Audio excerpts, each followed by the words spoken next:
Comment l'Inter a-t-elle perturbé Manchester City?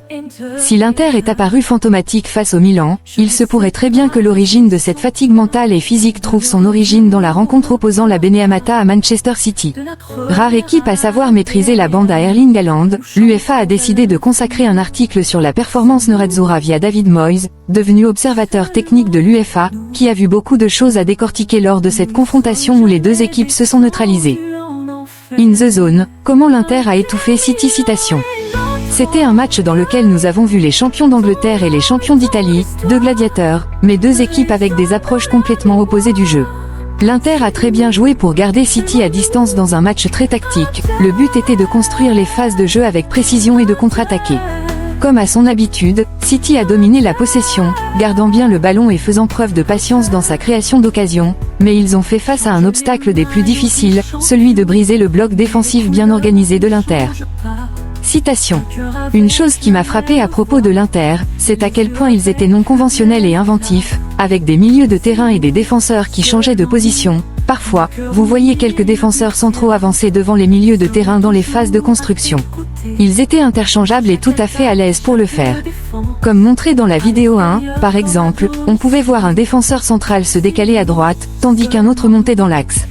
Cela faisait partie intégrante de la façon dont l'Inter jouait. Les vidéos sont disponibles via le lien suivant UEFA.com. Citation. À la place des défenseurs centraux, ce sont les milieux de terrain qui reculaient pour lancer les attaques.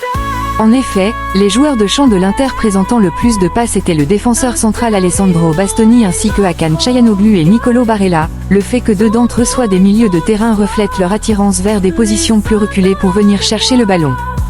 Citation. Dans le cas de Barella, il a joué le rôle de capitaine dans la liaison du jeu. Il a la qualité pour faire des passes clés dans la construction du jeu et il a globalement réalisé 13 passes pour briser les lignes, plus que tout autre joueur, et a également porté le ballon vers l'avant. Lorsque l'Inter récupérait le ballon, c'était souvent lui qui récupérait la première passe et les lançait. Citation. L'Inter m'a impressionné. Les joueurs étaient si flexibles lorsqu'ils changeaient de position. Ils étaient à l'aise plutôt que préoccupés par le fait qu'ils auraient pu se retrouver hors de position, et cela s'appliquait également lorsqu'ils n'avaient pas le ballon. Citation.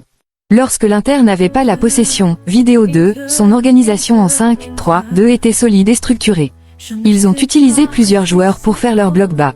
Comme le montre la vidéo et le graphique ci-dessus, ainsi que les trois milieux de terrain qui travaillent dur pour couvrir la largeur du terrain qu'ils avaient, les défenseurs centraux latéraux, Jan Bisek à droite et Bastoni à gauche, sortaient pour mettre la pression sur les joueurs de City.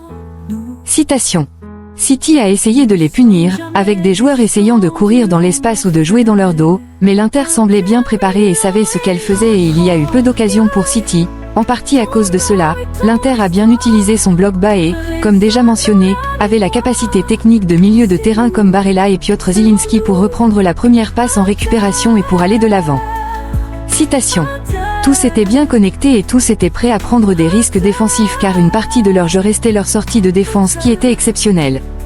Marque déposée Anthony Gilles, internationale.fr. Mais les couleurs ne changent pas, un cœur avec la même voix.